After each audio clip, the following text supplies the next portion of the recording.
Batterie bando ba Koffi Olomide a kokate stade Roi Baudouin na toyebi place au fakia beta na France comme nous agini hippodrome de Vincennes pesa ki kaka boye aki ko annuler bon aussi au tout stade de France. On connaît déjà ce film, on a déjà vu ce film. Toyebi que Koffi Olomide ngazana si tu comme il y a 2 mois avant le concert, à annuler le concert. Mais là, tout ce qu'il y a 5 jours, ça y est. Dans 5 jours pour faire annuler le concert, je ne crois pas. Koffi, vraiment, il a tenu bon cette fois-ci. Bon, déjà, en passant, salut lapsus, il s'agit du stade de Roi Baudouin. Roi Baudouin, pardon, merci. Concert au stade de Roi Baudouin, déjà, les maintiens, on a déjà une première partie à réussite déjà. Absolument. Parce que déjà, ce n'était pas facile, il faut se le dire aussi. Peut-être au Roi Baudouin, les mois de juillet n'étaient pas un mois facile parce que, écoutez, presque tous les mois de juillet, dans les 2 premières semaines, les équipes plein n'a concert. Héritier Betty les 3, Ouira les 4, Ferezaki prévu les 11, Koffi les 12. Donc, Zaki déjà le rôle a un casier presque plein quand on sait qu'on se partage presque les mêmes bateaux à concert dans une certaine mesure. Et déjà, Koffi Olomide Nancy Yemoko, il s'est longuement étalé à s'expliquer, obstacle ni Zaki na projet, on a d'abord premier prestateur ou besoin qui pose la billetterie et puis ça a nos soucis et ça aussi mon quoi élément où est retardé une large participation na concert wana parce que les billetteries ou ils qui liboso yo kana quitté na prestataire mususu et finalement ezo salama lelo na ningi ezo salama donc il y a pas longtemps au billetterie comme effectif. Mais malgré ça, les gens sont rangés, sont mobilisés. Donc, de ce côté-là, Naropé, ça a eu totalement raison. Après, Nani, hippodrome de Vincennes. Après aussi, annulation, il y a Suisse, Koffi Olomide a outé qu'on s'expliquait. Raison en mot. Donc, il pouvait y avoir aussi des doutes, mais nous sommes à 5 jours et la vidéo qui circule là maintenant, ce sont déjà les premières mises en place sur les plans techniques, mises en place sur le podium. Donc déjà, les stades, si j'ai bien compris, dans mon on a page à Koffi Olomide, pour moi, ces images-là voudraient dire que au moment où nous parlons, les stades, ils sont déjà à disposition. Il y a organisateurs, il y a concert, il y a Koffi Olomide, où ils ont prévu les 12 juillet Oyo, na stade Roi Baudouin. Donc, en bref, c'est une première. Annulation morote kozala concert wane ko betama. Contrairement à des détracteurs à mon pas au bandos et à mon pas annuler concert wana, les autres bison sont au moins na vidéo de comment passer en Belgique à combien en commentaire. Alors déjà voilà pour installer ba matos na kata stade, ba couvrir pelouse. Donc concert wana et kozala.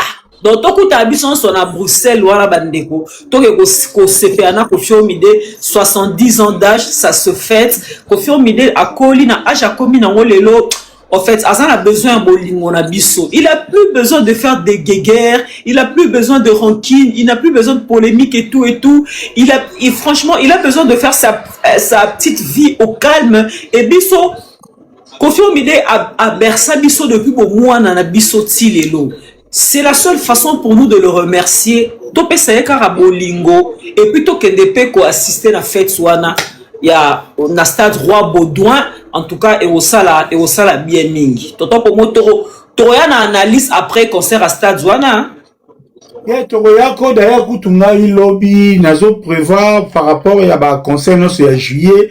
Nazo ça l'appelle lecture moko na me ko creuser comme si il y a un petit constat que nous avons aussi besoin, nous, surtout communicateurs, pour ne pas dire chroniqueurs, de pousser tous les acteurs qui va contribuer à la réalisation de concert pour que le concert na biso ezala bien. Surtout le but ça là un petit bilan, il y a depuis il y a retour, il y a musique, nous avons eu par exemple le concert de Belé et l'équipe à côté, nous avons ici des concerts qui ont raté, nous avons aussi un concert il y a Soleil Wanga. Et après ça biso rendez-vous ti les ont raté. Donc je me pose maintenant cette question pour ne pas dire je pose un questionnement. Qu'est-ce qui fait défaut na ba concert na biso na Europe?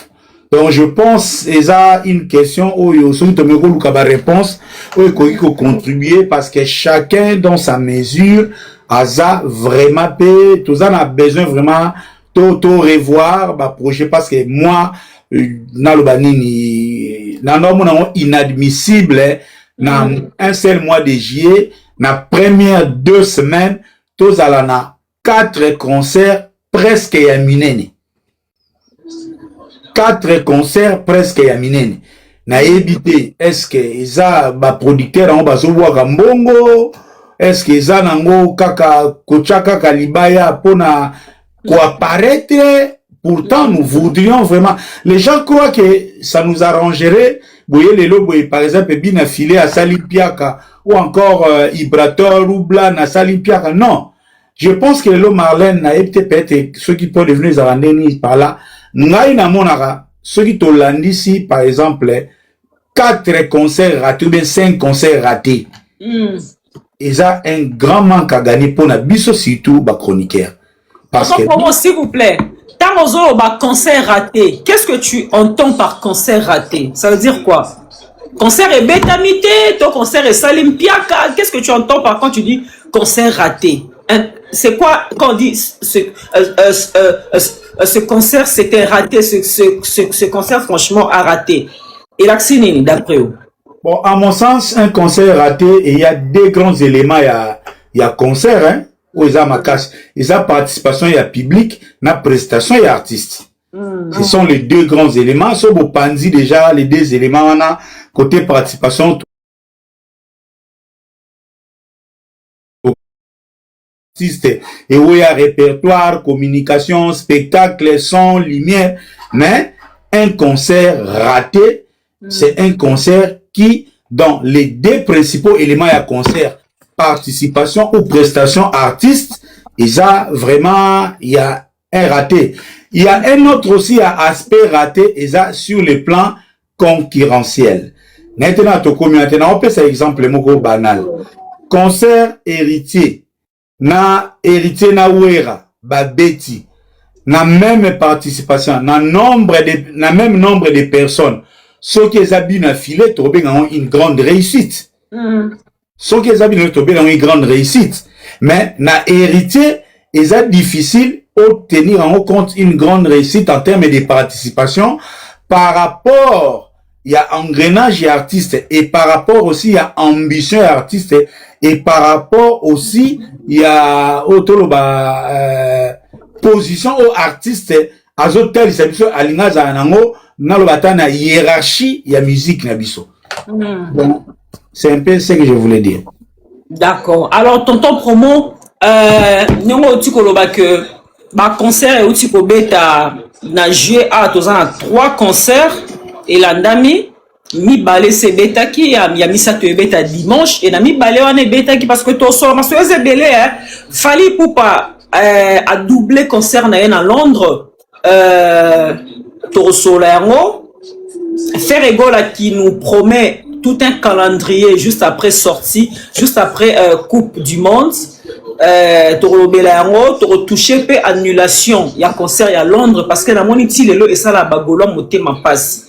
Ou bien habité puisque on y est mettant les pieds dans le plan des balobarato quand on a concert annulation. Tonton comment toi tu étais au four et au moulin. C'est vrai que et si l'équipe maintenant on a occasion à retourner aux questions à la public. Tu étais au four et au moulin na marketing, na promotion. Il y a concert Wana. Qu'est-ce qui n'a pas réussi pour un concert Wana Ezala annulé? Ma raison vraiment est valable pour l'annulation à concert Wana sur le Sabiso. Moi, je pense que Marlène, on devait d'abord être d'accord na restitution à Bafé et surtout na jargon parce que nous sommes en communication. Il ne s'agit pas de l'annulation, il s'agit du report. Report, voilà, je rectifie, pardon, report. De toute façon, artiste congolais moroté à Saloba concert annulé, bah moi tout m'a reporté à Kaka. Voilà. C'est vrai, mais il y a des salles, ceux qui peuvent annuler, salles soit à l'onglaka projet, soit salle pena comme annulé. Bateau basombaki ticket, la preuve que concert jusque-là, ils ont reporté, il n'y a même pas eu une communication en termes de remboursement à bas ticket. On est en Europe, maman nangai. Donc en Europe, au Koyate ou tché concert bouillé, après bah annulé bah donc c'est bah tout bah ticket et voire même bah communiquer même na Ticketmaster, ils allaient que événement oyo, ils allaient sous-souter, ils causent à la postpone les mots où ils savent il y en a postpone. N'a évité peut-être aussi parce que communication c'est en anglais, ça échappe à beaucoup de gens. Bon, les raisons qui ont concouru pour un report, il y a Copa Box Arena qui prévu le 11 juillet, ils allaient plus concert. Pardon.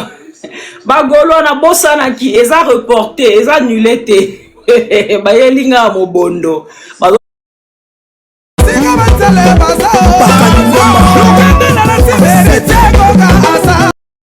Voilà, donc ils ont reporté sur base de concert parce que à Londres il y avait en termes de prévention.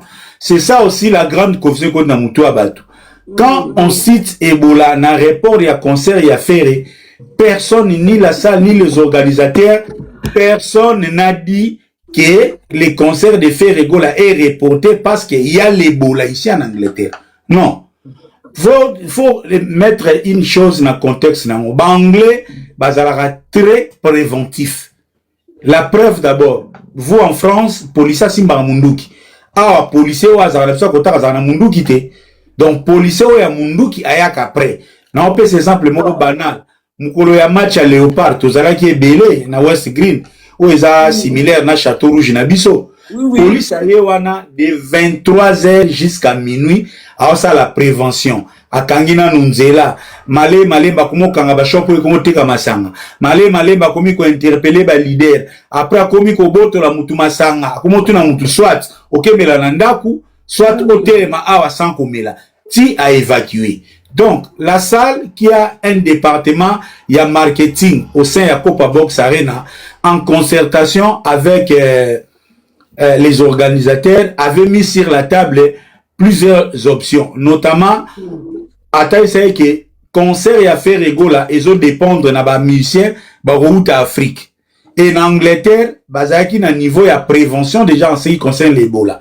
Ils n'ont pas encore fermé les frontières mais il y a déjà une brigade de par exemple na France basalaki premier cas Ebola ce qui est batindi yango mbala moko na ba laboratoire et la salle a estimé que à tout moment si l'épidémie à Ebola ce qui virus à Ebola ils ont continué, on peut en arriver à la décision et à la frontière na ba ressortissants congolais. Et cet état de choses peut aussi affecter des marches à ba visa. Okay. Et c'est après avoir pensé ces histoires aussi que les organisateurs ont estimé la proposition c'est qui en déa na c'est à 28 jours. Si vous ne décidez pas ceux qui fermeture à la frontière et na ressortissants congolais, ils n'auront plus le droit d'être remboursés. Donc, les organisateurs ont estimé, on ne perd rien, c'est vrai, ça peut affecter Batou, patati patata, mais l'État pour les Alaki, ils se sont concertés aussi avec l'artiste, je suppose, ou la PCA Vinaye, des communs encore, ils ont pris la décision du report. Voilà.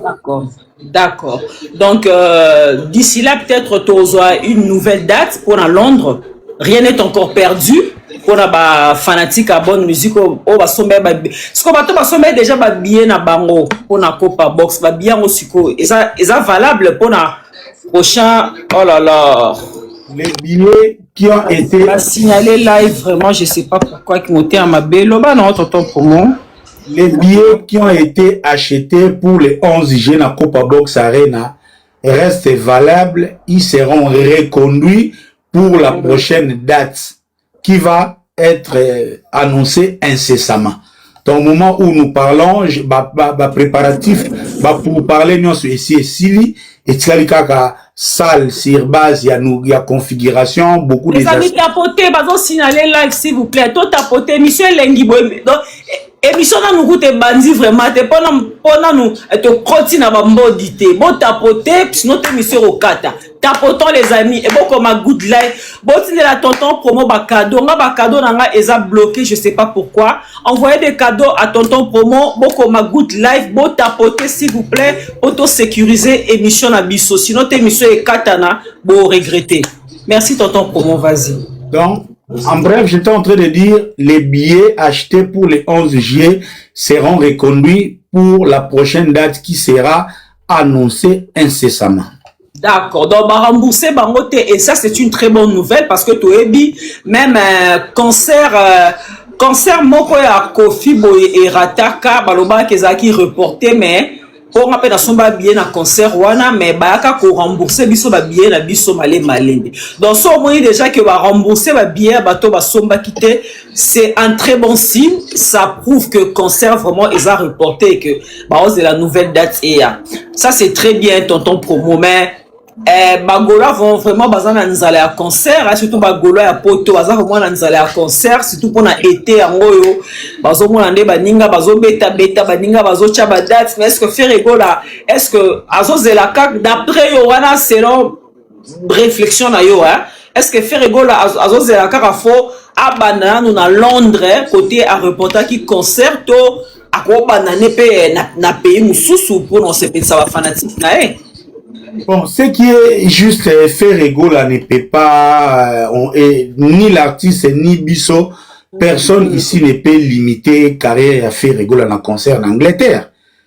Personne ne peut limiter carrière à Ferregola dans le concert en Angleterre, ça c'est évident.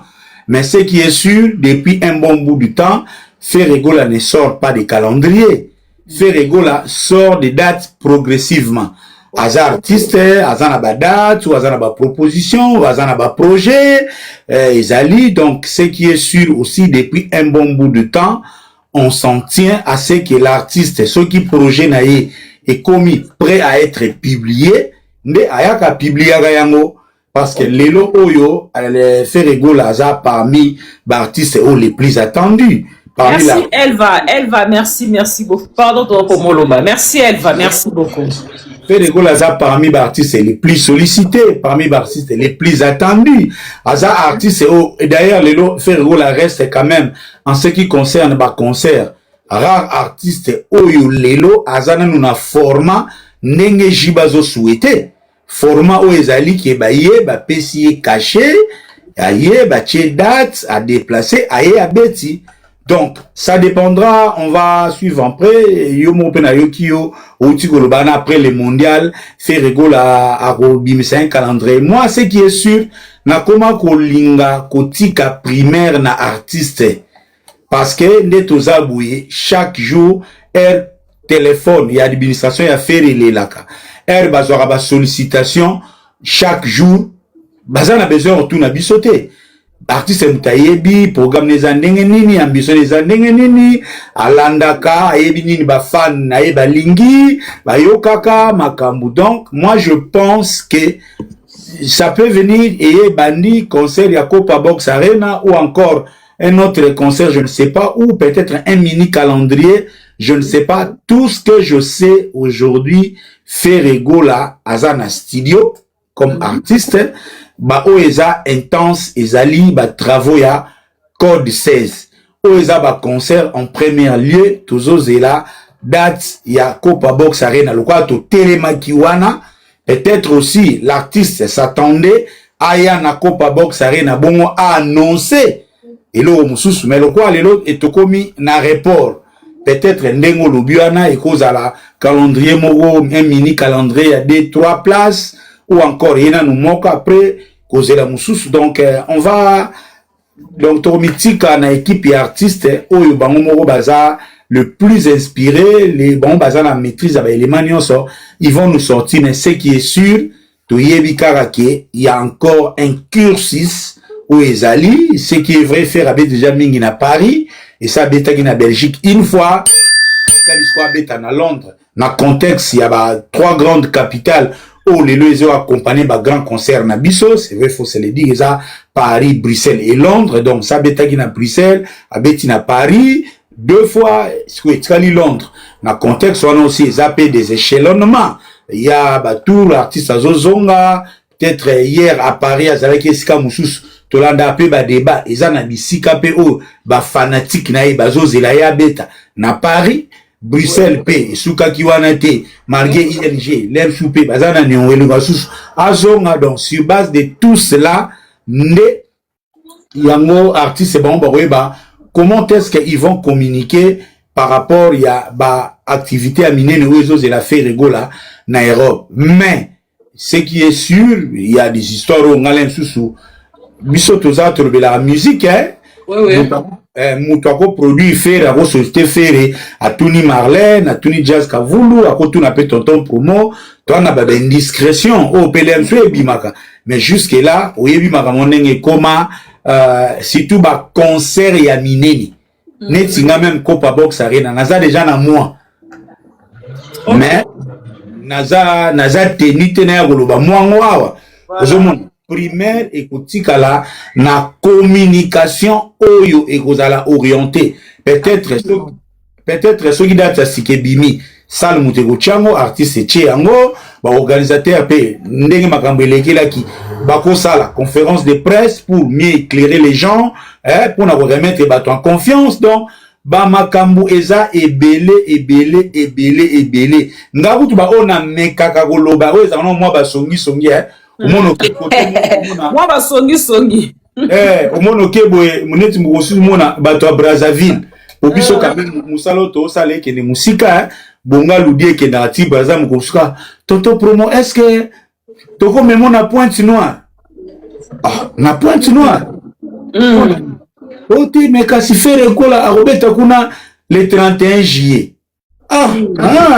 so ngaso na yoki bongo na yoki yango na orchestre te na yoki yango na balabala na koki na ngako beta lisolo na koki na ngako beta lisolo donc ceux qui nazalaki déplaçable l'aime sous le 31 juillet na lingaki na kende na pronton concert privé moko eza kuna na compte ka ya l'EHPAD ozomona misusu pe ezalaka ekoza na fin de l'année na décembre mais la primaire etikalaka na orchestre bango parce que ba émission OP lokola neti biso boy neti yo Marlène Kassamba sori ozwa kingai vraiment quand même mona ba problème tenazoko occasion yangote na mekozo ngata sima pona ko encourager yo pe ya ko féliciter yo ko tenir jusqu'à aujourd'hui depuis oyo toyebi to banda kolanda Marlène na TVT oya o s'adapter au tire do tela ngata ba j'aime ko vraiment to pour moi féliciter ngelengi boy bo chata ba j'aime bo tela ngata ba j'aime s'il vous plaît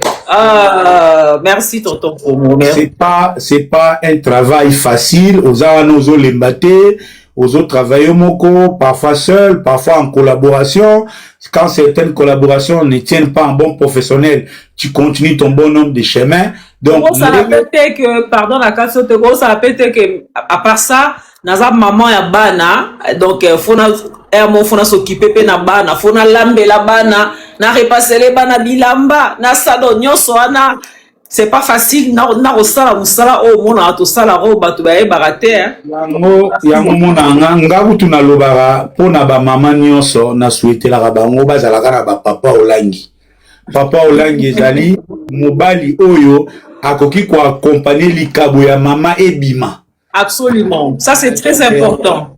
Donc on a la famille na lobaka nzamba sunga surtout des femmes ambitieuses comme vous et Moussala Média, ils ont facilité être chaque fois devant les gens, devant le petit écran, na ba papa ils ont facilité. Donc moi je voudrais vous en féliciter et aussi pour dire na émission au Marlène Kassanga, où yaza inexpérimenté à média lelo azana ba temps na ye oya yambi tonton promo o lelo pe tozo meka ko contribuer ko poussa sous musique na biso et pourquoi pas aussi to la musata ba manda chebwa bazala yeba keza émission oyo tous les états majors ya musique bazo zela yango voilà ba ça OK parce que oyebi il y a aussi la concurrence na musique dans la concurrence les premiers éléments où ils contre en concurrence, c'est l'information. Donc, le fils de ma sœur, papa na keina soka la muki, akola la te sans que ayeba lobby fere azana likanisi nini. Donc, ainsi de suite, côté kunape, watape, bagoluka baye, babondenge, biso toleki, boisko, bango, bazo kanisa nini. Côté pe, ayangiama, webi ngande na zabouye, na yebite, si bakoma kofunda, nge pa ya didi, bazui kombo na nga, batimi na idiofa, yaya, basala nga bwe pa ya didi. Yaya, na boyi kutukola ta chemise à blé na lobite, yangiama. Didi nani, faut poser Didi nani. Didi okatara ya Didi. Oh, ya Didi Kimwani. Groupe Dikin. Groupe Dikin, donc il y a Didi Kimwani, meilleur acheteur de diamants. Donc, et ça que ce n'est pas na émission ya Marlène que moi je viendrai dévoiler calendrier ou nan orchestre et dévoiler te. Absolument. Parce que si les plans stratégiques aussi, tala leo tokomi komona awa ba concerne tout ami ba chevauchement. Donc musique na biso eza obenga onini ba chevauchement. Ba chevauchement eza boye donc chevauchement. Donc, par concert à chevauchement, boye. Fallait les trois à la libre, mais les quatre, Mathilde Colonango. Les 11, les 11. Et Mathilde sous. Donc, contexte, moi, vraiment, n'a évité si dans quel pays du monde, et cause à la bonne main, c'est bref pour me dire, on a bref, la question, Ferregola est très sollicité. Ouais. Il a son calendrier, mais il a sa manière de présenter et de communiquer ses projets. Le projet qui est très attendu, parce que awa en Angleterre, juste pour la bonne compréhension, moni na kalale batwane gokola na kisasa chambre d'hôtel bazwango 24 RT. Maintenant nous aurons par rapport banobengango passage. Donc c'est-à-dire so ba pesio 1 heure du temps. Donc, ceux qui bloquent la bête porte, aussi, c'est qui reporté na chambre et hôtel na yo. Donc, ceux qui ont bâti si ba heure, il faut continuer si ka répondre na hôtel et sous qui. Donc, aussi longtemps, date ya Copa Box et Obimate, et zaloko la moukile telemi. Ok. Ok, donc faire ensemble avec le producteur. Producteur ezaki nani Cousteau Liquid Prod na CCK business où ils ont représenté CCK ils ont représenté dans commandant Cousteau Mobile à Tutungoi voilà pesi ba rombote commandant Cousteau motema ya Tutungoi to pesi ba rombote place bazar en tout cas franchement je sois Tutungoi to baksa moi ça zanga mbanda. Moi, ça Mbanda. Et puis, elle est très belle, hein? Très, très belle. Namonaye, waouh, une pépite. Des gros bisous à toi, place aux alliés. J'espère que Ferrego, là, il a vraiment intérêt. Il y a Roson à Londres. Et j'espère que ça sera toujours dans la même salle, Copa Box. Parce qu'en tout cas, dans Londres, vraiment, bazar Nzanae. Et bana paix à Paris, bana Bruxelles, bana Allemagne. En tout cas, bana Poto Mobimba.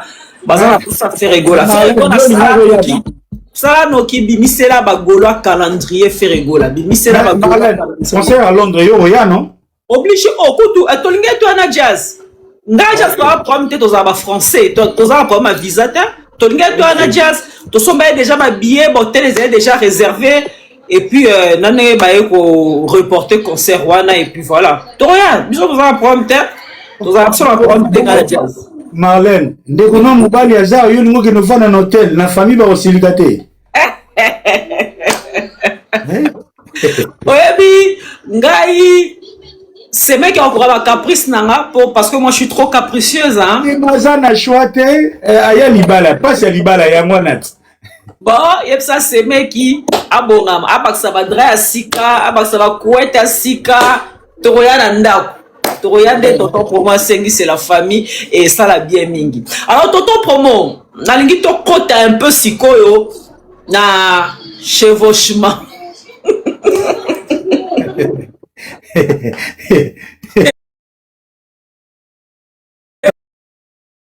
Mais bato bolanda biso bolingi tokota chevauchement ou pas? Dites-nous. Bolingi chevauchement?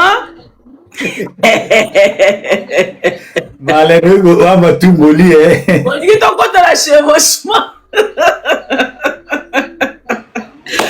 Sanga bolingi chevauchement. Y aura l'imbattable kuna komi yes. L'imbattable yo fona chao modo. Zana koto modo l'imbattable. Alors tozo kota la chevauchement sikoyo. Hein? L'imbattable. Tozo kota la chevauchement parce que l'imbattable na ocho modérateur kalamingi. En passant, le polo lobby moi. L'imbattable. L'imbattable modérateur. On a déjà soda tongo donc London et Lengi London qui met l'imbattable. Bon, on va soda déjà bonga ludia. Bah ebi.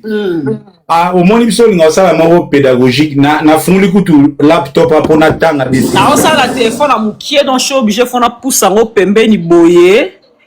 Na chalemba l'imbattable wapi yo na mona kyo a okimi. Voilà.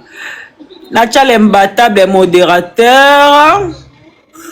Voilà, ajouter modérateur, activer le mode muet.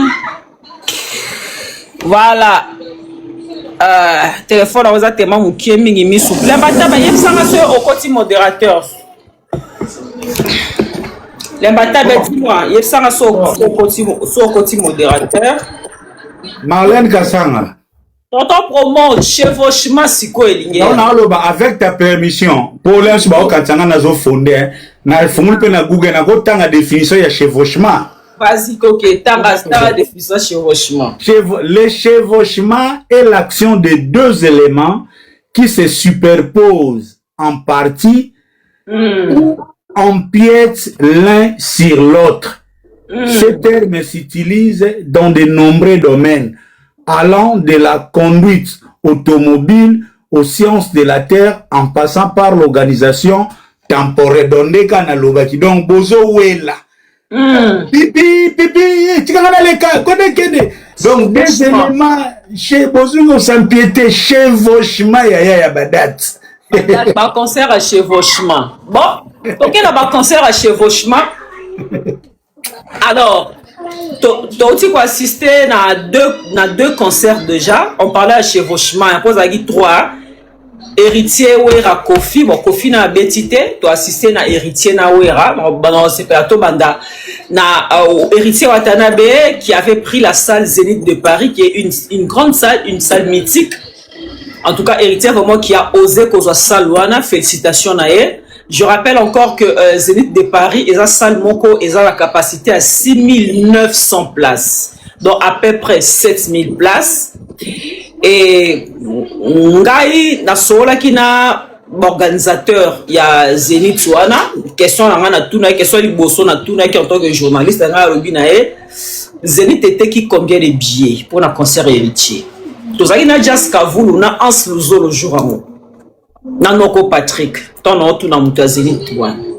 Na zalenga morote ba témoin baza Jazz Kavulu, Ans Luzolo, Noko Patrick. Na tuni mutwana Zénith nese na bizeni wata asali wata ateki combien de billets. Alors binanga Marlène ti concert wata ezobetama bisoto to tekaki 3000 billets. Ndekara binanga. Je ne vante rien du tout. Nazoya Marlène, Nazoya, continue à rien du tout. Tozaki wana Jazz Kavulu na Ans Luzolo na Noko Patrick. Tant on a un renseignement là. Ils ont un renseignement téléphone. Tozaki boue présence physique. Na mutuana ya organisation ya bato basala baza mamba Zénith wana. Alobi pour un concert héritier. Batekaki 3000 billets en sachant que Saluana ils ont la capacité à 6900 places. Psycho, la question que moi je vais demander à tonton Promo, d'après tes investigations, d'après aussi tes estimations, Nengo mona qui concert héritier, on a public qui na kati baoker aux a combien de personnes à peu près, en sachant que ça les a à 6900 places. Marlène Kassanga na comprenara yo ils ont un peu outil na éducation ya audiovisuel. Ouais.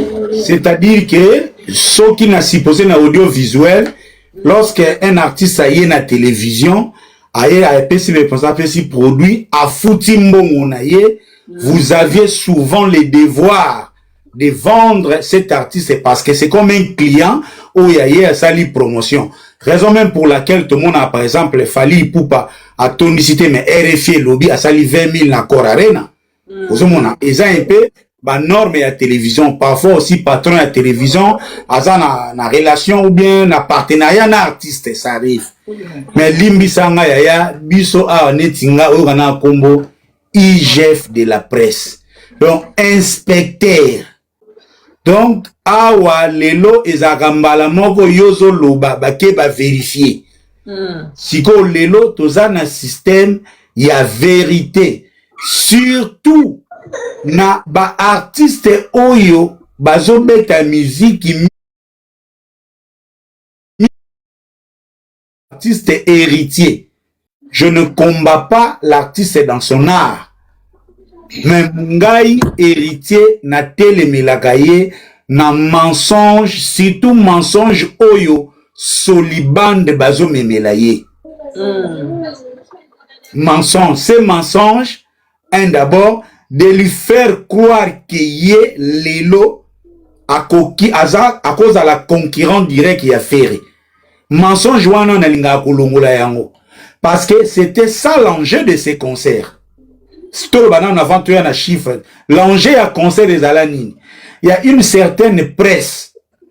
Oyo baya bisa batuke ndengi fuera apesa héritier mwinda.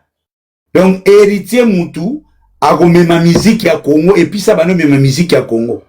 Il y a une certaine presse oyo bisa batu que Wera Soki a réussi le concert en Europe. Ils ont fait la carrière, il a fait. Il y a une certaine, mais je vous dis, mon goût tout penani mutunanga yombo concept. Olanda bangote. Natala n'importe quoi sur internet, c'était malheureusement. Bon, peut-être. Bon, n'a pas peut-être ba combo.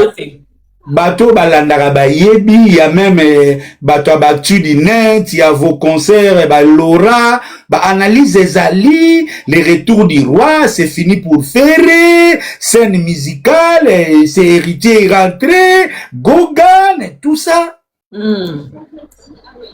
Donc, biso siko toza, quand otolobaka héritier, ce n'est pas impossible.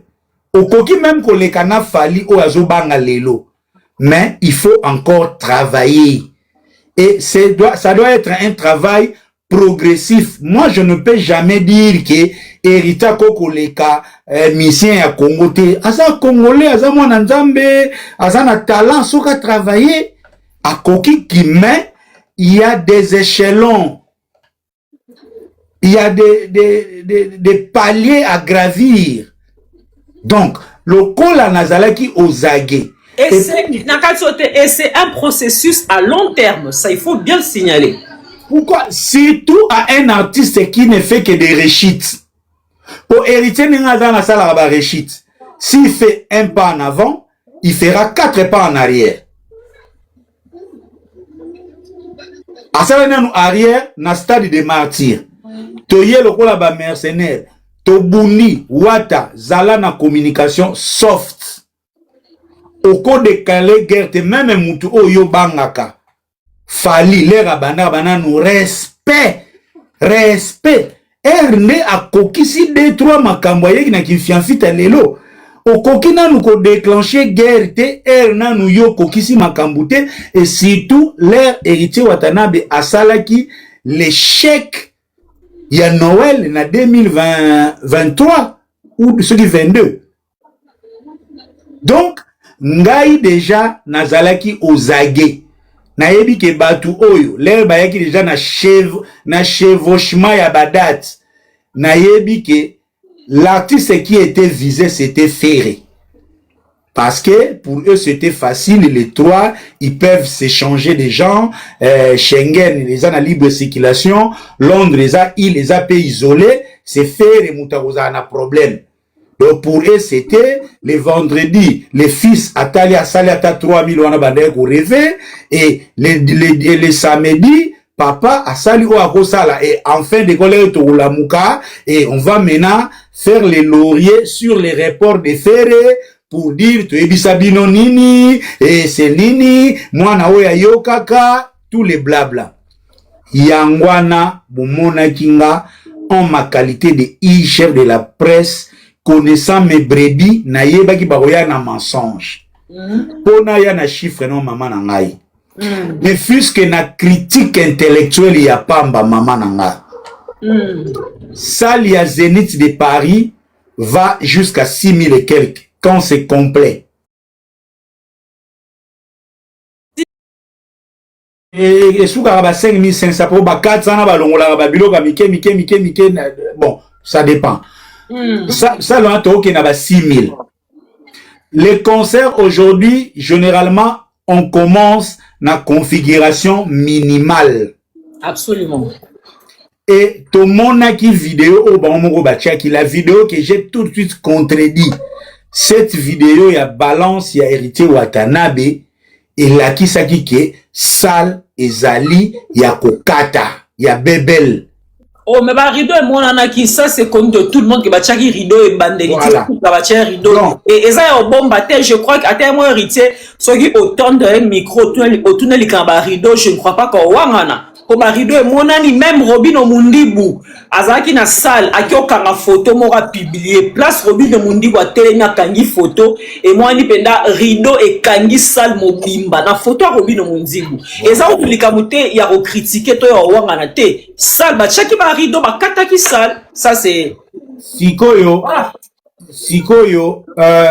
Zénith, et ça, la configuration intermédiaire te. Et ça, la configuration intermédiaire T. Au moins, Bercy, Bourgozois, 8000, 15 000, 20 300. Et ça, 3 paliers. Dans Zénith, nous n'avons que 2 paliers. Configuration minimale, na configuration maximale. Donc, ce qui déjà moutou à rideau, ça ressort du logique. Raisonnement logique. Ça rabino, et l'autre, quand on a chiffre, la logique est zate. Ce qui déjà sale bakati. Alors que configuration minimale, il y a Zénith, il y a 2200 places, voire 1900. Configuration minimale, les toits internet, bateau baotala, spirita soraza à contredire, Moutamaïel et à la team soraza à contredire. Configuration minimale, il y a Zénith, il y a 2200. So qui otali angwan le balbara 2200 so bolongoli ba place ya kwa yere ba couloir de ventilation sécurité donc Héritier Watanabe a tablé sur 1900 places. OK.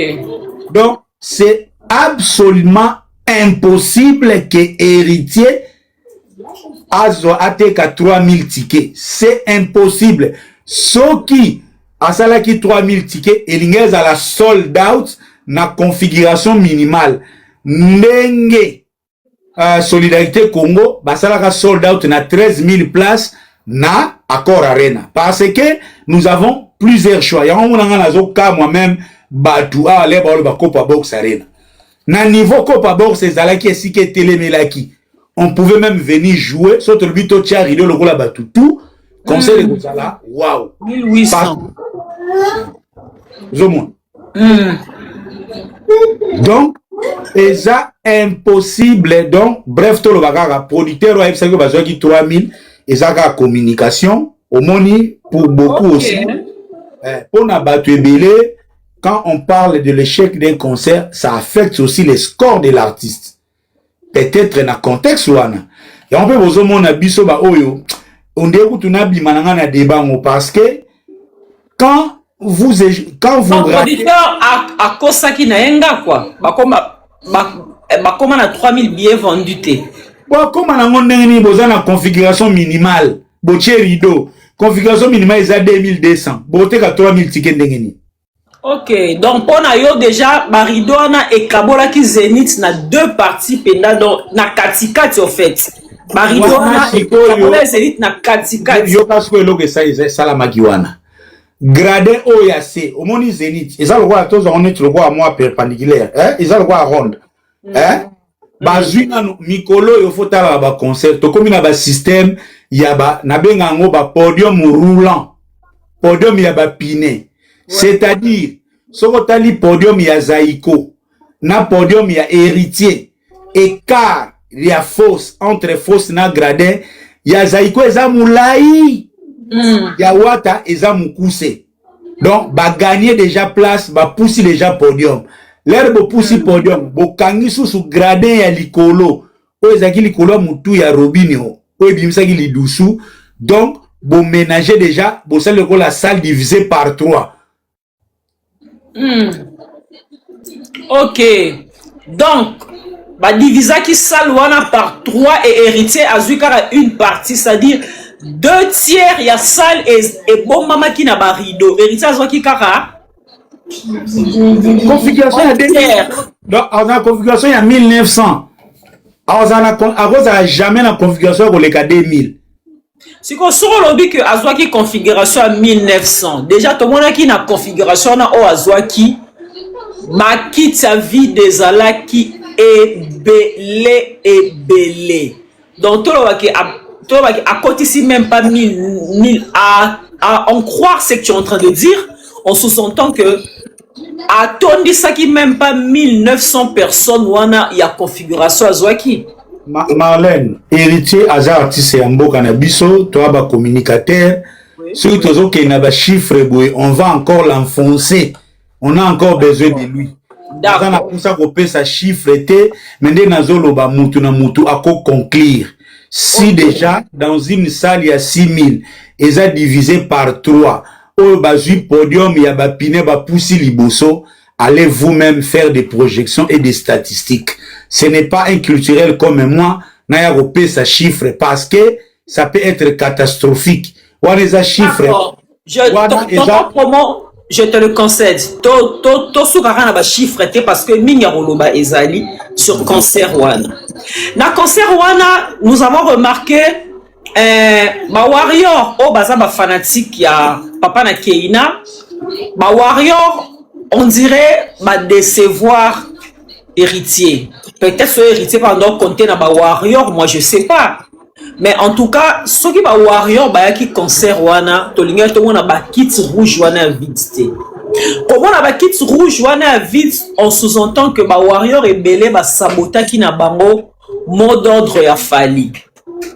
Et moi la question que je me pose est celle de savoir est-ce que eza fali mutu abeta qui héritier 12 t azoko sabiso parce que Papa na Keina abeti Stade de France.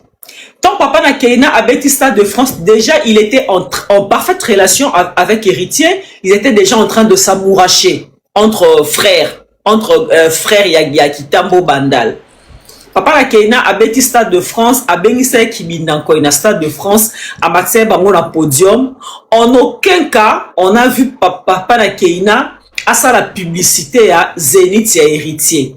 Alors que l'endroit approprié pour na Papa na Keina à ça la promotion et à Zénith et héritier, c'était le Stade de France.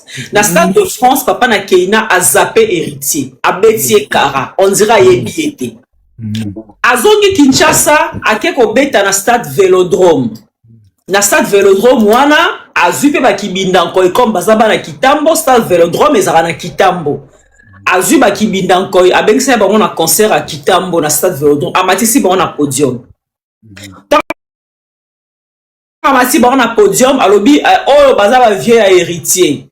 Donc bango pe si tout va bien baroza na concert et héritier na Zénith. Ya wana ba warrior nazo senga bino boke ne buka Zénith wana. Wana siko il est en train de s'adresser à ba warrior ba yaki concert na Stade Vélodrome. En sachant que ba warrior à Stade Vélodrome wana bazana billet te, bazana visa te, bazana makoki ya rozwa avion ba concert à Watate. Place au fa qui fali asa la wata promotion ezaki na kati ya Stade de France. O batu o balinge ba concert ya wata eza batu o bafanda na poto. Batu bazaki na Stade de France. Mais Papa na Keina na Stade de France a zappé héritier. A kero sa ele promotion netika ya 12 na Stade Vélodrome. Ozomona ngo teza ezali soutien moko ya 12 eza soutien moko ya Tindika Chakal. Marlène Kassanga, maman nanga, vous avez presque tout dit. po ngana boya nanga ekoma ngai nde munoko nanga soki pe zaka ya venin soki pe vous avez presque tout dit et vous avez bien présenté la situation entre Kitambo na Stade de France soki le fils de ma sœur azaki na besoin ya ko apporter héritier un soutien conséquent. C'est tout à fait logique de Ngolobiana, ça devrait être dans le Stade de France. Absolument. C'est le meilleur endroit, meilleure audience, ezaki na tout, patati patata. Sikoyo, pona zonga, avec la permission de Serge Louki, pour ne pas dire Gisèle Tati Mama Versace Mama Nanga.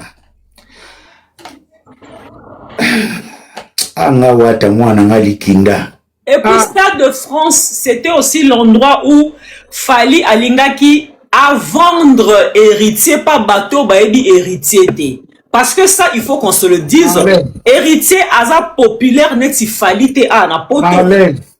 Marlène. Oui. Naïba tenga na sala Fali nini. Naïba ate son abomela enani. C'est le fils de ta sœur. Moi nanga ya likinda penda héritier. Nanga moi nanga ya likinda. On a komona ye scène musicale après scène Olympia, après Olympia Zénith, après Zénith Bercy, après Bercy.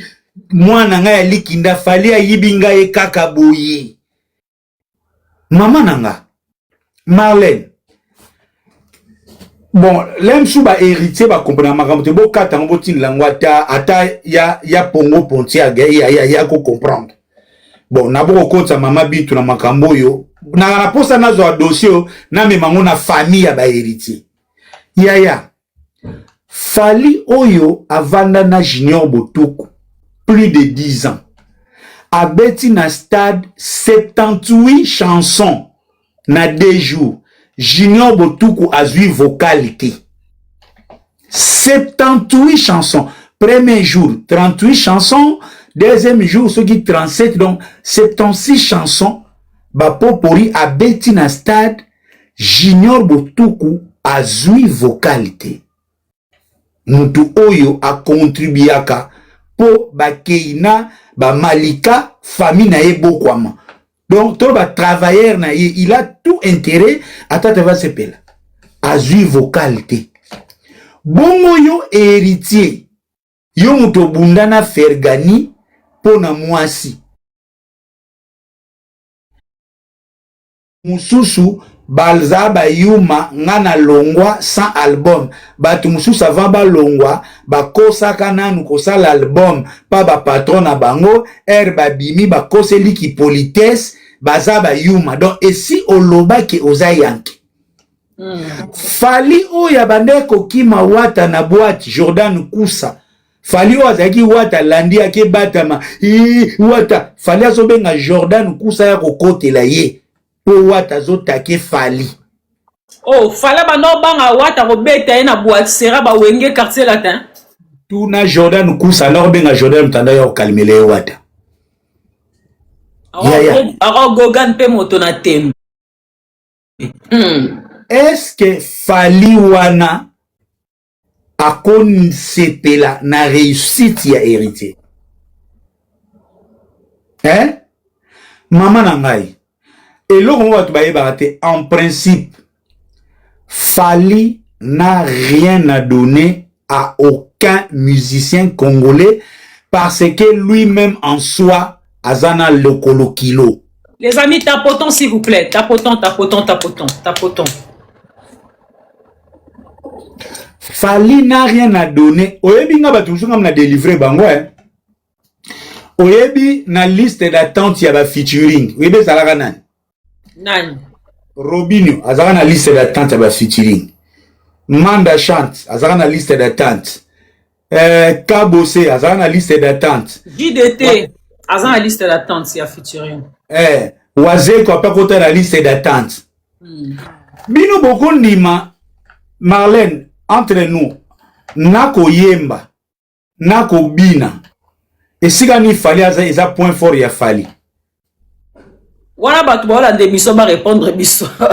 Merci. Bato bazolanda. Bato bazolanda bakoyeba entre koyemba na kobina point fort ezanani. Mais Fally asala featuring na Gez Mawete.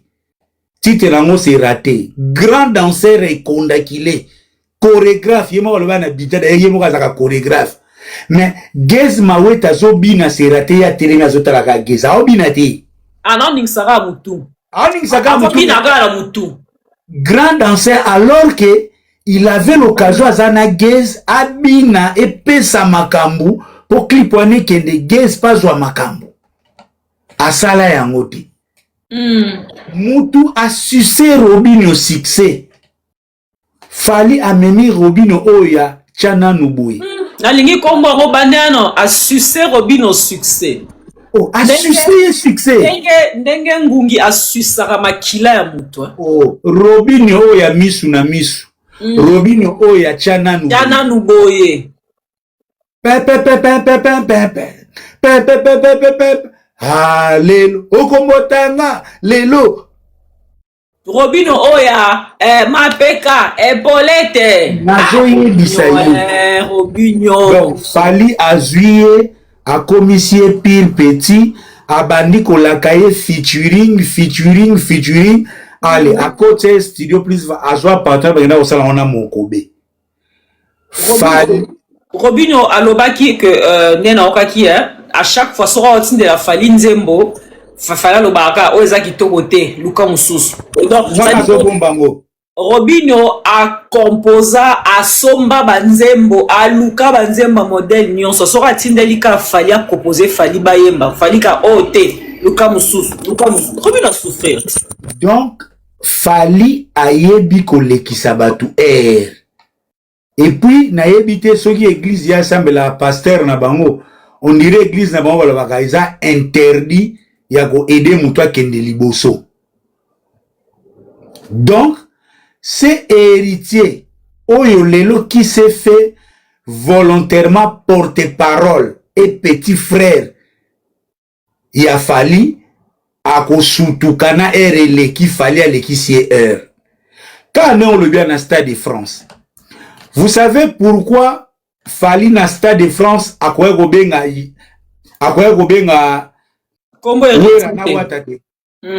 parce que lui-même avait du mal à être la vedette ya concert na ye. Fally pour pas abeti double stade basengi bus encore te.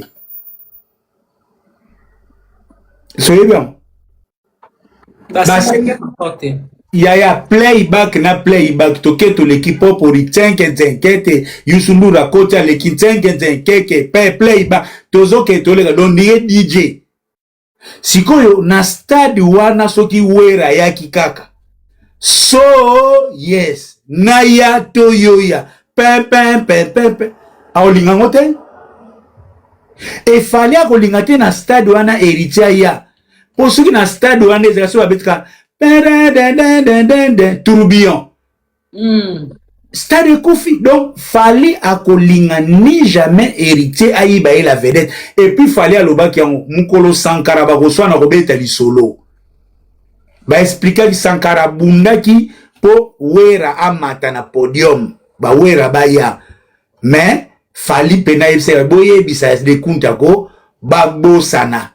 Fally nengaza wana et puis aloba ki yango esika yako ko inviter wera loba swa kebeta na LC.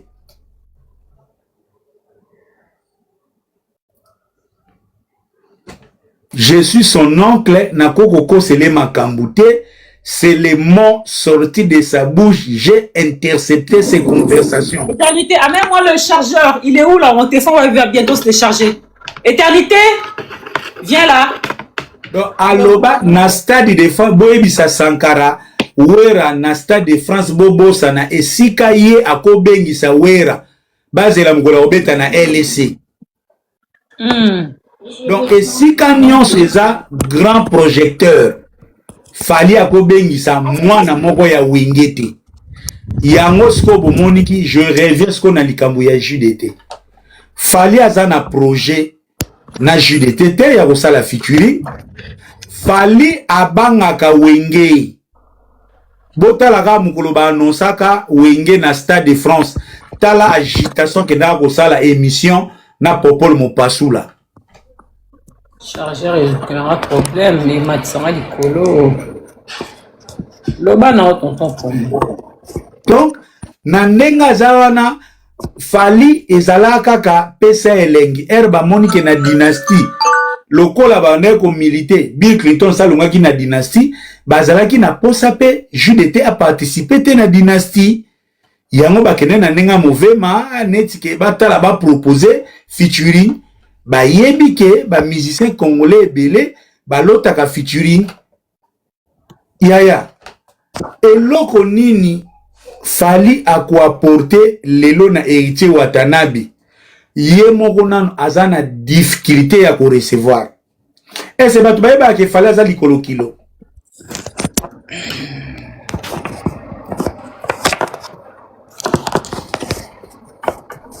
Lobana wapa. Batu bachara kate. Tonton Pombo. Yeah. Oyo na asa aussi sina loba, vas-y. Résultat otozwaka lelo na Fali eza mukie par rapport ya ba moyen o bacha pour na ye a réussir. Yaya mutu abanda featuring na R. Kelly États-Unis. Ba fille wana oye na France asali nani te Buba Ayana asali nani te ba featuring na Afrique lelo ko fite na Wizkid eza. Mais azaka ke incapable ya kotondisa Velodrome. Donc mutu abongo aza mama na likolo kilo. Donc esika donc yaza lokola téléphone mo po tondako fo batterie na yete so ya combien de mégawatts. Donc mutu wana akoki kopesa héritier makambo te. C'est là maintenant le piège oyo héritier a tombé na yango. Sur le plan idéologique lelo et comme il y héritier ou hasard réputé moto nantembe parce que ça jargon na ye héritier longwa nantembe to pesa kepe casquette ya moto nantembe sko moto nantembe oyo aza mwana wenge lelo akoma leki ya Fali et puis héritier oyo alingaka te babenga ye petit en public mais bakomi ko benga ye petit na kitambo pour leur Fali azoloba ba vie na yo baza awa chapwa eza ba vie oyo héritier lo baki ba beta na bango héritier lo baka yena Fali baza ba frère mais bazo plaquer déjà qui petit sikoyo yo mutu oza na Angers ozo lota lobby par exemple au kanga musique ya Congo mais na course lelo ya Fali na Ferré o remplacer na yo na place ya Robinho. Tala chargeur c'est un peu na vocal ya pamba par complexe ozoboaka na mutu ango deux fois Fali poupa chevalier Fali poupa wata esobwaki ye obwaki aboaki deux fois pourquoi parce que na moni aboaki Werenson une fois aboaki PJB une fois complexe c'est là maintenant le complexe donc mbala moko na yebita commune lokola kaleson pete moko limbisanga terme on dirait moi si moko bazui kaka pona kwanga na dendo na kingasani donc promo ko benge kaleson te pardon ko benge kaleson na retirer kasi hein donc promo tu sais je veux te compléter pour dire que ngama na ça ba spiritas hein boebi déjà on a vu que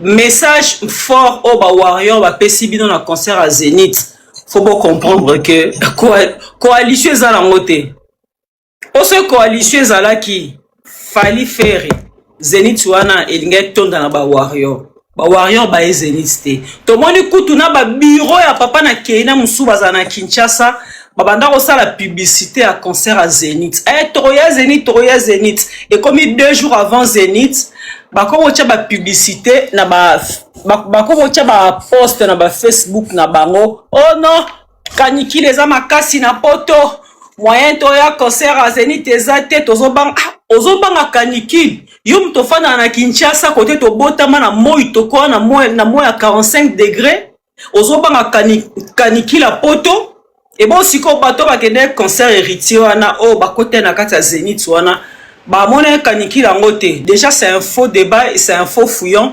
Ba eza net on dirait code de bêta ba ki ke ata ba bureau ya papa na Keina ba ya concert wana te. Et puis Moi je dirais si ce n'est ça parce que au moins il fallait auti musika pour lelo akoma place aza. Et fallait au kabola gloire na yena mutute boye bango. Gloire na ye za ya ye fallait ngwende na ye. Gloire fallait au kabola gloire na yena mutute boye. Et puis fallait aza zoba te. Tant fallait azo bunda. Tant asali carrière solo na ye sika azo bunda makambo simba. Tonton promo. Toyebi ke za ba musicien msu banda o finga fallait. Ba musicien msu banda o bude fallait.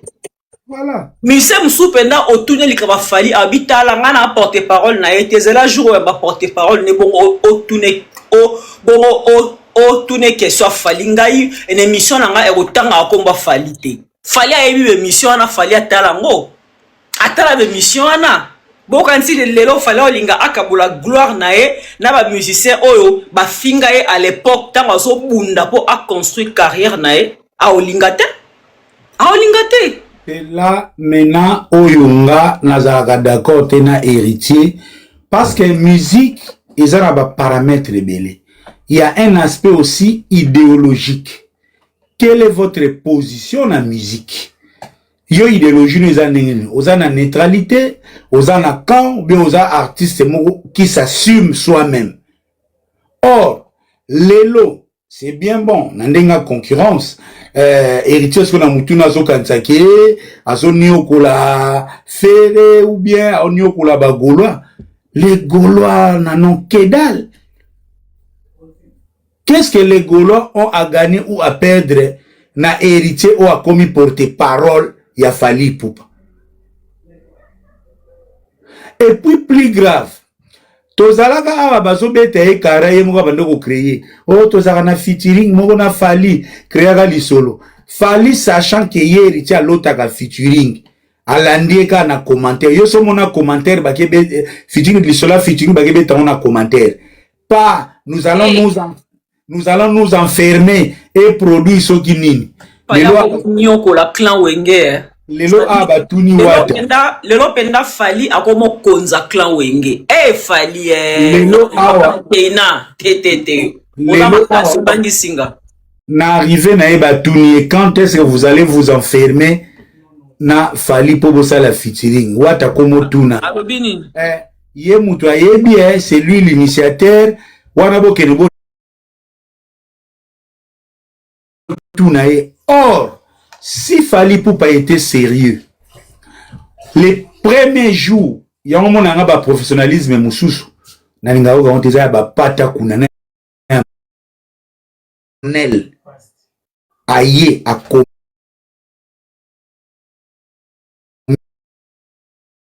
le lendemain directement les managers de Fally devaient appeler les managers d'héritiers. Parce que featuring, ils en a deux tableaux. Un tableau artistique et un autre tableau managérial. Donc, kaka, artiste écoute batala makambo management, manager bon yebi contre cause la ndengini ba royalty et cause la patati patata. Donc, ndenge si Fally était sérieux ou peut-être organisé, soit qui véridique, kaka ndenga koma ki bongo le lendemain. Équipe y a fallu ou manager y a fallu elle a contacté héritier absolument ba manager il y a quoi la artiste pour ba manager mutu ba yebi ba calendrier ba yebi ba droit ya ba chacun patati patata au mona kaka manager a fallu bon les trucs avec héritier c'est bouquet tel jour telle place patati patati papa bouquet bubani ko exécuter so qui ti lelo depuis basola na commentaire yepe akenda kolanda commentaire donc bon donc basola kara commentaire wata pa ke na commentaire wata pe tonton promo héritier wata ku côté humanisme ayeboliana batu akabolaka na batu ayebi pasi ya batu wana vraiment so na wangani yango atanzamba oppunir nga. Franchement, héritier Wata, il a un côté humain. ayebo fanda na bato ya bipasi ya bato et puis ndambo azaka nango héritier akabolaka na bato. Mais ce qui me fait très mal, héritier aza trop agité. Je sais pas pourquoi. Ba fanatique ne babenga bango kombo ba spiritas. Est-ce que ba spiritas ba eba signification spiritas et l'accéné? Voilà. Spiritas c'est la que si muto azana esprit, c'est-à-dire esprit na li tout. Et puis si spiritas. Vous comprenez? Spiritas, c'est la que c'est pas ça dit donc muto pas ça dit donc azana donc ça dit azana montagne d'acier à Kemba, azana complexé na mutute. C'est ça qu'on appelle spiritas. Esprit est mêlé. Si on a esprit pendé belé au wata gogan motona tembe mokonza ba spiritas. L'esprit au wata zalakala. Au wata koma ba ko lakaye featuring na commentaire. D'accord, ya boza ba téléphone et bo benga na raté. Ata par respect. Papa na Keina. Papa na Keina tobote et héritier azaleki na âge mais quand même na boulot baza ba collègue. Papa na Keina ata par respect akaya kozwa téléphone ne a bengi wata to komelie message to bengi andeni to sangolo mobo esala bien. Déjà kolaka mutu featuring na commentaire en tout cas pour nga na mola ki c'est un manque de respect. Et ça vraiment manque à respect puis bon, manque. Eza traitement au héritier azo mérité hein parce que dans l'ère bachaki stade a fallu poésie oyo héritier à salaki na plateau ya Papi Mboma. Est-ce que Inaye Moro Fali pouvait s'attendre dans ces genres de poésie? Ozomona ki mutu penda azo benda penda pema. Donc wata comme lokola na dissertation mukola français oral hein. Mon a examen d'état mukola français oral so yé liboso a jury. Donc ozo lukana ton na rythme na donc donc azo luka ba poète vraiment pour na kosola stade. Mais fali aibi ko comprendre ko tanga mutu mbala moko à comprendre que héritier azo rêvé que à cause de quelque chose de sa part, et il y a continuer pour la cahier pour les faire tourner tous ces places. Pour te voler, avant de évoluer sur la place sous Marlène, et il y a un aspect artistique. Ah ouais, tu as un sujet parce que le téléphone n'a pas commis décharger. Tu continuer ma solo de la forêt et tu continues à biso mais tu as un sujet au sujet m'sou tobé tango même lobby même après lobby voilà. Problème t'es des gens sur le plan artistique. Oui. Musique qui a fallu lelo et ça musique qui a bébé. Musique tonton promo te koloba boete quoi pardon koloba musique à bébé sunande ni tonton promo. Marlène salanga confiance nazara scientifique. Musique à bébé. Salanga confiance nazara scientifique. Marlène, allô? Nazoko très bien. Oza muta domaine ya musique. Tout na un expert ya son. Tout na un ingénieur de son. Musique ya bana mike ezalaka ba son les plus simples. Parce que moi namke soko bando compliqué ba son okene musique ya makasi a olingango te. Musique ya bana eza musique moko sensorielle et toucher ba sens na ye. Nze bonne la lisara ba bébé. Ezara yango. Ton don don ton din don don din. Don don don din don don don. Ozolan. So ba cheli mwana. Tudu kete kun tan tan tan tin tin tin. Et mwana obunga. Bwana olala te. Don don don. Don din don don din. Donc biloko moko simpliste. Le et le déjà on va pas nous bien kede le et sans la musique des enfants. Siko yo héritier obeta ba Deborah obeta ba BM yo kanti bana ya ça bouge pas bon ya la maman Bolinga boye ba. On les a déjà musique qui a censure. Moutouana zobeta musique ya bana mike ya tondondon tondin dondondin. Ya obe banze mangu mais la raté. Lui, il a ciblé une censure artistique.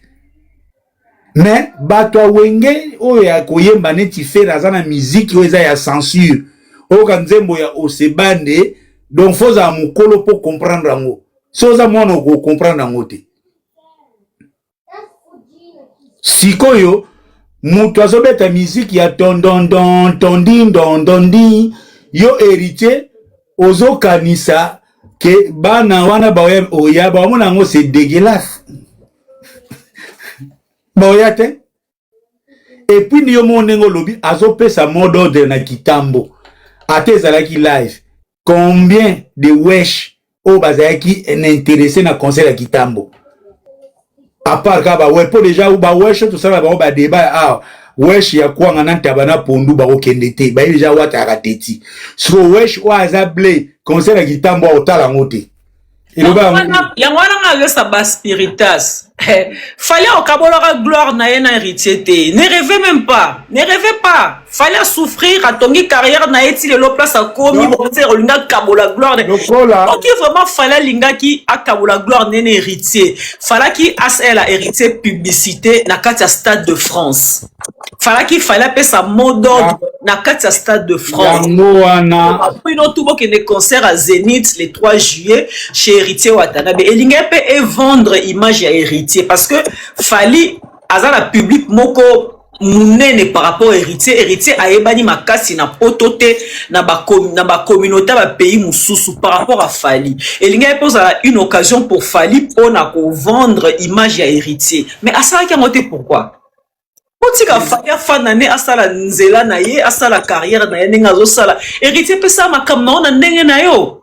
Bali se ko sangani wana e simba nango te e ko simba te. Fils de ma sœur.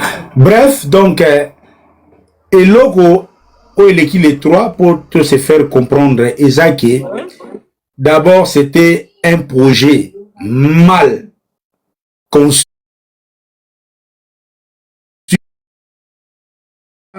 Il y a Fer et il y a Kofi.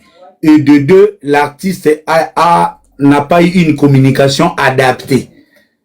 Par rapport, il y a besoin, au bêta, pour faire bagay, au lingo lingate, faire nani, héritier za wenge.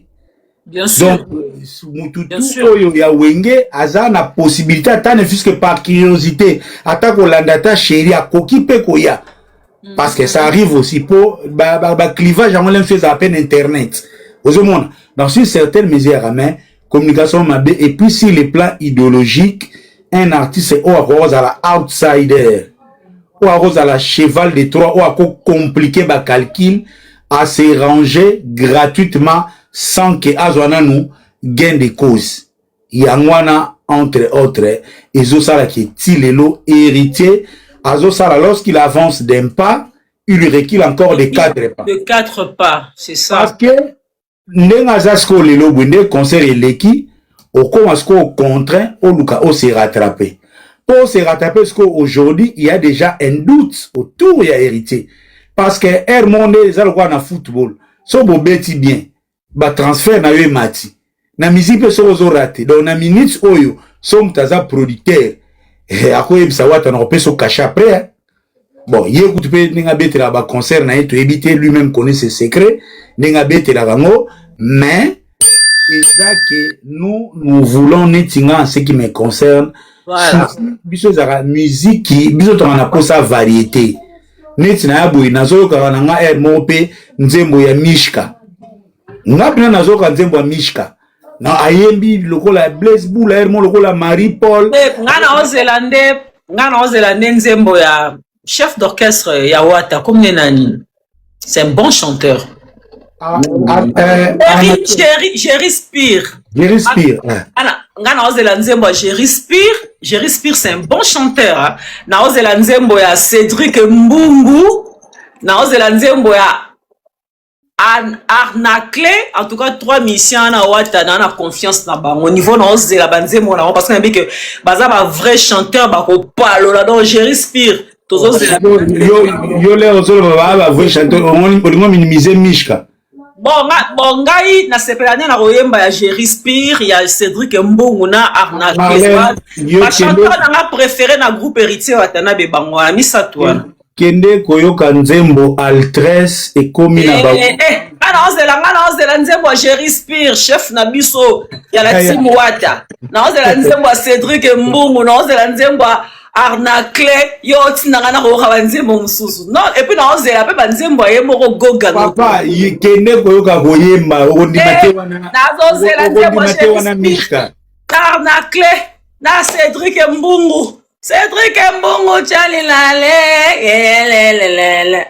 c'est donc palola bango nde naozela banzembo ma naozela en tout cas fona bina ngo na bafete roya sima bango wana nde nazozela bagrand chanteur na rasa la team wata ya gogan moto na teme nasi baspiritas baza bacontredire nga te pour le reste les jeudis soko ozala na temps toko continuer suite soki sifukaka jeudi bien jeudi na dispo toko continuer suite ya masoyi zame oyo tokolobake za musique ya Congo tolinga okende liboso mpona bato bazolandanga depuis Angleterre. Nazo rappelé que le 18 juillet tozala ba jeune na biso mo to benga bango ba léopard il y a musique en Angleterre ba jeune très talentueux les producteurs Jean-Marie Louté tati azuli bango place ba obeta on va les accompagner ba maman ba de tozalana et puis tozalana moko ba chanter dans son Angleterre awa Bongongo Azarawana, c'est un très bon chanteur. Déjà, il est au mot festif, où ils ont moins liboké andaku, dès qu'ils ont donc moi, j'ai dit merci à vous. Marlène, au monique, pour tout ça, la live, babundi sarabiso mingue, talaba, condition, le na chargeur. Makasi. Moni, moutunanga, Z plus les contacts, en apesi mbote. Je dis merci à commandant Cousteau Kinkela, à Tutungo Isafa, moi, ça, Zangambanda. Nabosanité Gomez, les gérants. Maire, Tutungoy, maire 100 ans, ya commandant Cousteau. Topeso Bambote Bele, moi ça Zangambanda. Vrai chef. Gomez, na Delax man, na PC Mbote, Nabosanité, Pascal Chioka, na Kinshasa, Bébé Décor, Mary, Mamondele, Mary Sonia Mamondele, mon pasteur l'évangéliste Boudi Mamona na PC, prompte guérison à Joël Boulouba. Pourquoi pas aussi DJ Magic, les sons de Londres, Saint-Matandou, Né Chapindi, plein de grâce, les bourgeois gentilshommes à Paris, na PCP Mbote, Belle Bride Nelly Tamboué, Serge Louki, Thierry Kérilum de Balmain, Nayo Moko, Marlène, de ta part, Yebsanga, des bateaux bas soutenir rayo, na autant à bango et ça la bango bien. Bateau bas soutenir rayo, vraiment, bateau bas soutenir rayo, so Yebsanga na autant à bango. Le PDG Fiston Boboli na Kolwezi. Ah, le PDG Fiston Boboli na Kolwezi, to PC vraiment Mbote Belé, donc. PDG Fiston Boboli na Kolwezi, obakelanga Susunanye, boakelanga Gisèle Moseka Kabelo, Gisèle Moseka Kabelo, boakango. Gisèle Moseka Kabelo, femme d'affaires, boakango pena evanda ti na systématique. Pardon na Bosani, bokelanga Congo Pro TV na Bruxelles, Congo Pro TV ya Musuni. Congo Pro TV, yo bikara Marlène déjà vous avez facile, donc il y a déjà na caméra bakuta na facilement, donc Congo Pro TV. Je n'oublie pas aussi Gauthier Sey depuis Kinshasa. Gauthier Sey. Bon travail à toi, Yaya. Gauthier Sey, on peut Marlène, beaucoup de camarades moi ma casse, hein. Gauthier Sey, d'abord, ngane toyebani pona makambu ya médiatin, toyebani na kala avant mangba wa média kutu. Ok. Naomona ki camarade ya moi ekoli, hein. Ezo déranger yo linga to finga na TV to bando kwaka na bakwakela to bando chrétiané to bando chrétiané ndenge yo to isango pe yo na camarade wana mwasi bosi bobebana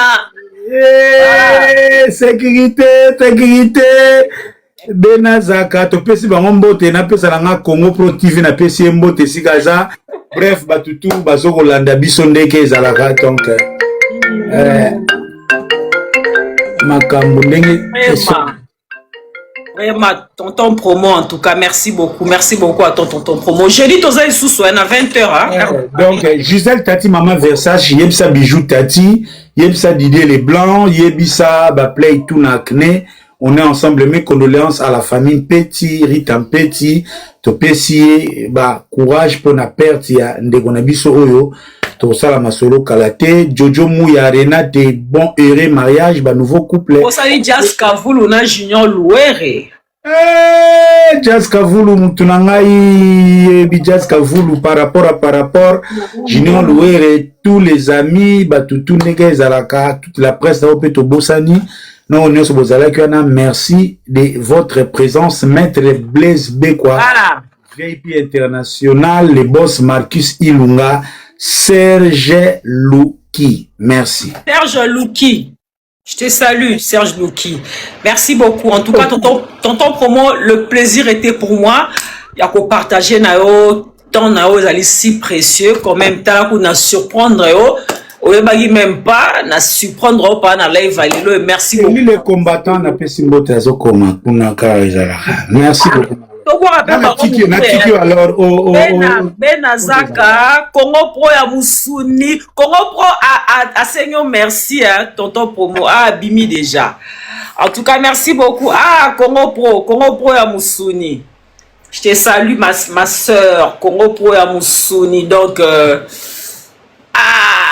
Congo Pro ya Musuni, c'est-à-dire la seule gauloise au bandanga na banda ko défendre idéologie, il y a les padres, la seule gauloise au pena na fandi boé, abi marle kasanga pesanga kombo na o, na sa elo manda, gaulois kaka moko, asa elanga manda na vie, bana na botama, po na za boé na senga ba gaulois mbongo te, naza pe na gaulois moko te akabela nga mbongo. Congo Pro ya Musuni TV, Congo Pro TV ya Musuni se. Aza gaulois ya liboso pe gaulois kaka moko.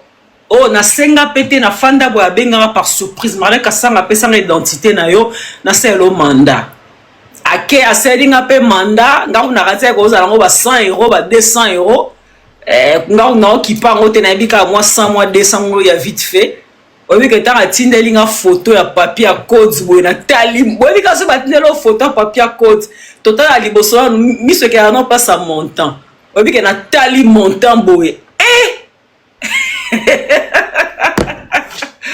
Comment pour ya Musuni nzamba pambola o ma sœur nzambe azongi abaki sa place elongwa ki wana o kanisa ki o kabelanga et puis o kabelinga na motema moko parce que na sengi yo te yo mo na volonté na yo.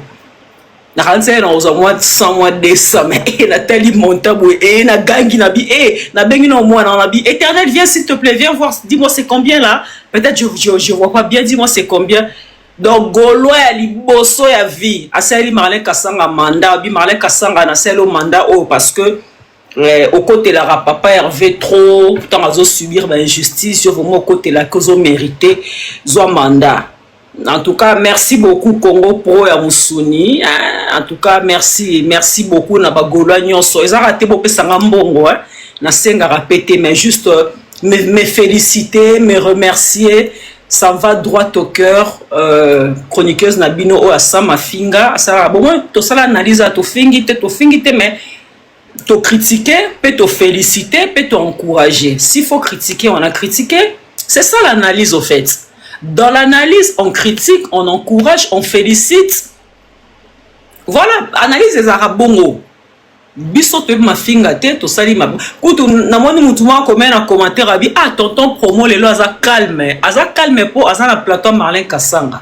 Parce que chez moi tu viens pas avec des injures.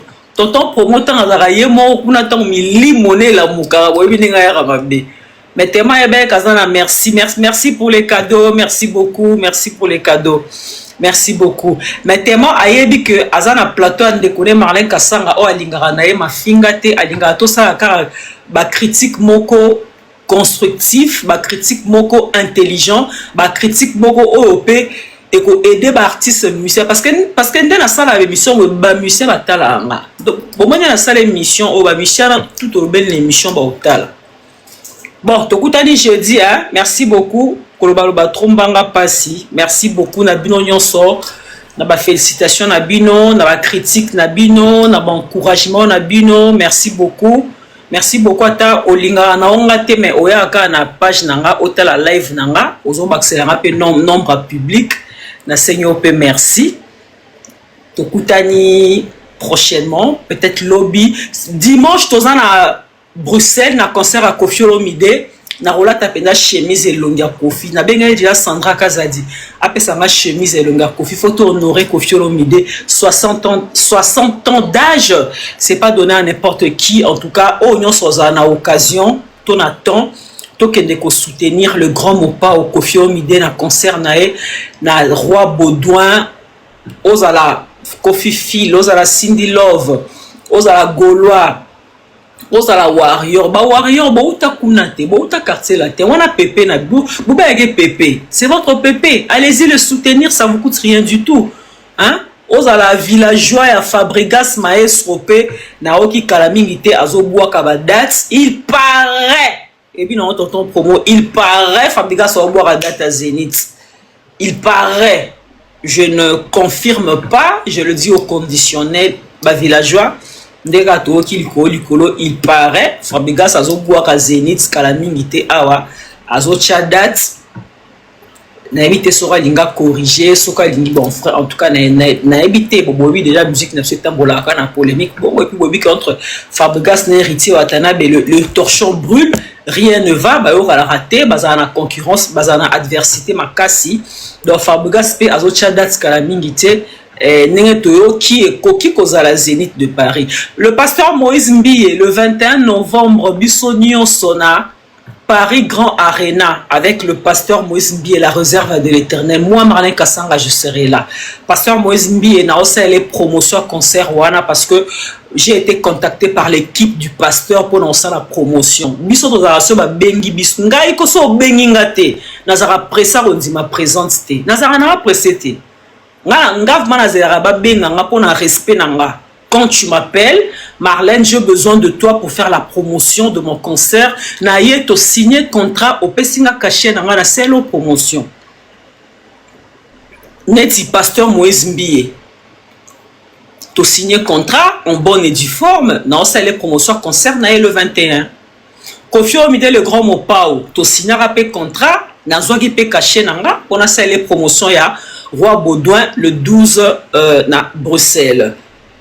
Ngai soro bengi ngate yebage na royate na obanda pe ko ya babanet e ko flatter na be mission na ngate po obenga ngana selo promotion te parce que ce nga mona mi pesi valeur te na musa na nga muto pesa nga valeur azate oza journaliste oza chroniqueur faut mo pe omi pesa valeur oyeba rapé grandeur na yo au fait OK. Au benginga te pour la promotion non c'est la promotion te nazana nga ennemi na ote si faut natanga combo na yo musicien na otanga ngona li solo mais na fan de la promotion te au fait nenge mikolo yo parce que la promotion profite déjà les 12 concerts et obeta parce que na 5 jours à promotion Chico nazo banda promotion la réserve de l'Éternel le pasteur Moïse Mbie le 21 novembre Bissonioso na kasi à Paris Grand Arena na ebisi bino tokumisa nzambe na modèle nyonso tokobine la nzambe mabina tout parce que mabine uta na lola achetez déjà vos billets billetterie est déjà ouverte achetez déjà vos billets bobi que Moïse Mbie a oumela raté kalamingité il va faire un sold out et bon regretter et commis trop tard pour Nabino. Alors allez-y, c'est le moment, c'est l'occasion. Allez-y, achetez déjà vos billets prenez vos places pour le concert de celui qu'on appelle la réserve de l'Éternel, pasteur Moïse Mbie. Azongeli biso lisusu cette fois-ci, il sera dans la salle Paris Grand Arena. Boyebi azamokonda ba sold out. Pasteur Moïse Mbie a ebi rideau te. Pasteur Moïse Mbie a soinana rideau. Pasteur Moïse Mbie a ebi couleur à rideau te na vie na e. Ye penezara, c'est-à-dire de fond en comble, du début à la fin. Sold out, il y a solo. C'est-à-dire concert à pasteur Moïse Mbie en tout cas ma batubaya mobondo et mobondo ya mobondo. Pasteur Moïse Mbie va mobondoliser la salle Paris Grand Arena. Achetez déjà vos billets sikoyo. Si tu comme là août, la sold out, moi je vous dis déjà, au Marlin Kassanga au FC Bissoté. Bah invité surprise Marozala, mais peut-être je lui laisse déjà lui-même la primeur de l'information. Il va vous annoncer qui seront ses invités dans ce concert. Mais en tout cas, nous, en ce qui nous concerne, nous n'avons qu'à acheter nos billets, nous n'avons qu'à réserver nos places parce que ça sera un concert hors du commun. Ça sera un concert pas comme le premier qu'il avait joué. Ça sera un autre concert dans format Moussousou, spectacle à Nenge Moussousou, répertoire et à Nenge Moussousou. En tout cas, je crois que oui, j'ai concert à Pasteur Moïse Billet.